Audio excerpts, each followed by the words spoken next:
So if you love boxing and you love pubs, and let's be honest, those are two great things, you should hopefully enjoy this video.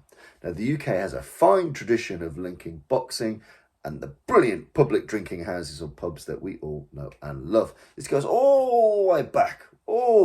And one of the earliest references we have is from an early bare knuckle boxing founder, James Figg. He established a boxing academy at the Adam and Eve pub on Tottenham Court Road in London in 1719.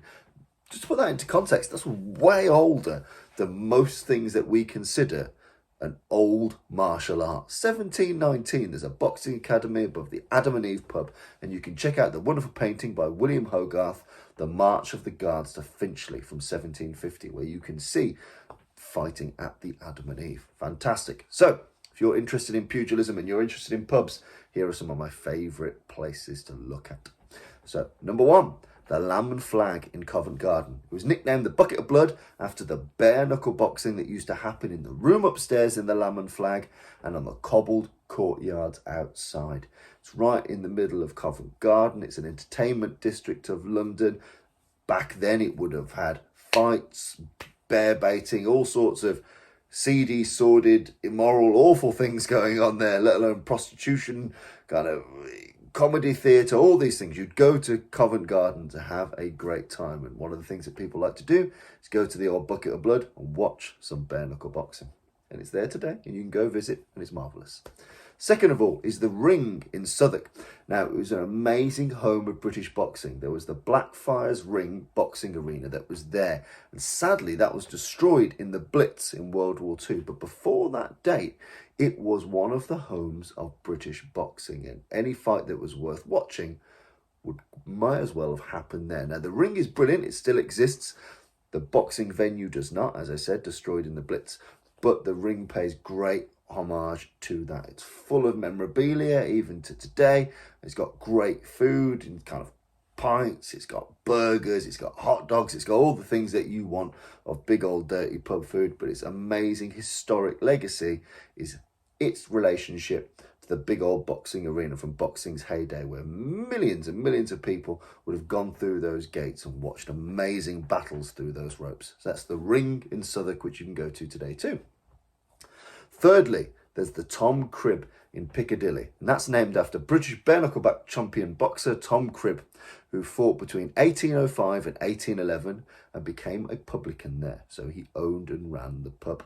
A former Navy man, Cribb won his first fight after 76 rounds. And the pub, which appears to date from the early 1900s, was known as Cribb's Parlour and was featured in Thackeray's Vanity Fair and is referenced by Arthur Conan Doyle.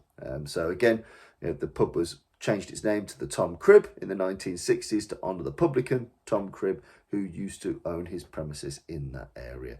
Again, fantastic pub, lots of modern day boxing imagery and pictures and designs on there, as well as older pugilistic bare knuckle stuff, etchings on the walls, pages from Boxiana and all that sort of stuff. So the Tom Cribb pub, it's recently had some investment. It's had a bit of a facelift.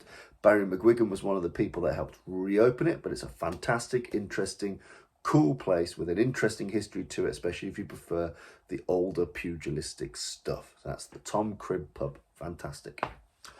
Fourthly, we've got Jack Solomon's Club.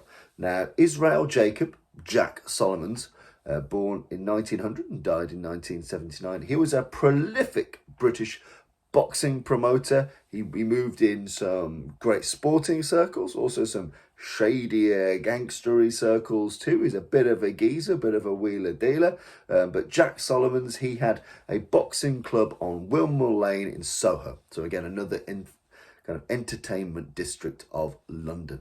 It would have been thronging with music and lights and theatre and boxers and athletes and footballers and all that sort of stuff.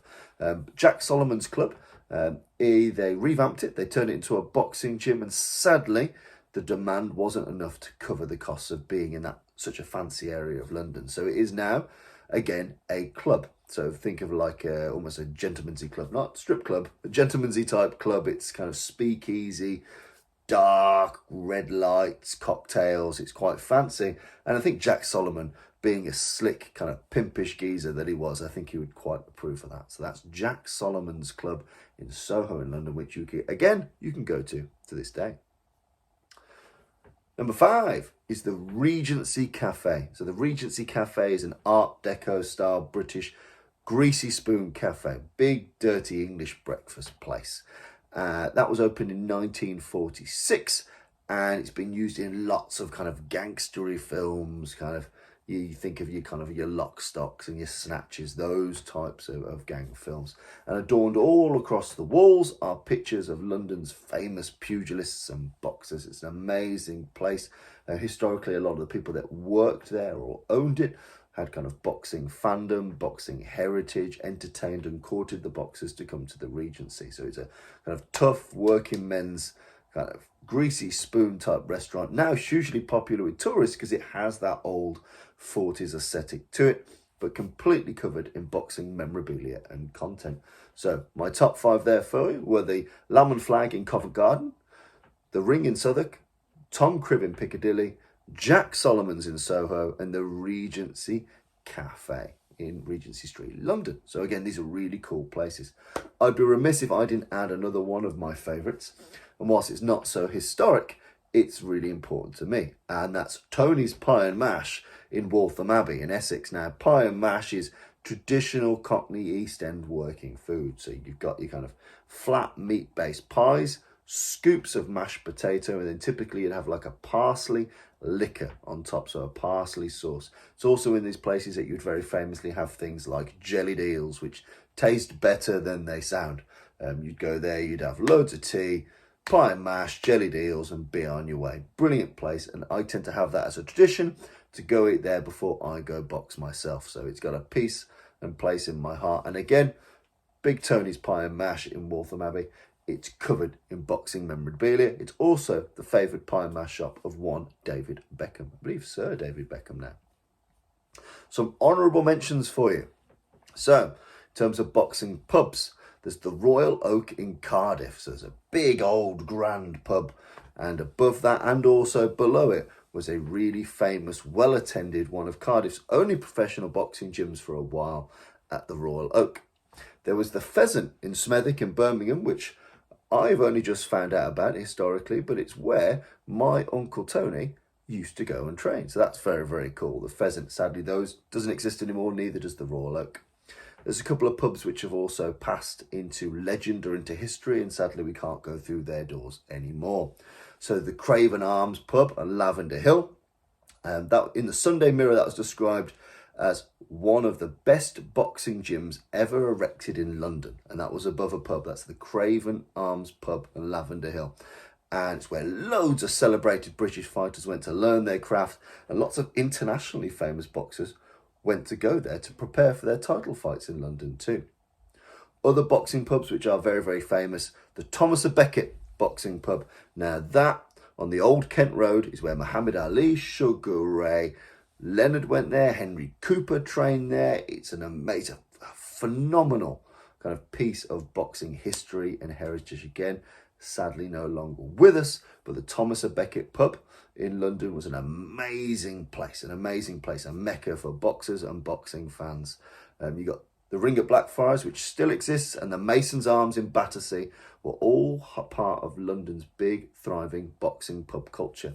And it's very, very common to have a pub, a boxing club, and a localised boxing venue. And they acted as ecosystems where the fans could gather, people could train of all ages. So, you know, your dad might be drinking in the pub and you might be upstairs with all the youngsters training for your first amateur fight. So that ecosystem of a place for the fans, a place for the families, a place to train and a place to be entertained, boxing pub, club and venue all being very close together, or indeed one venue, very, very, very common.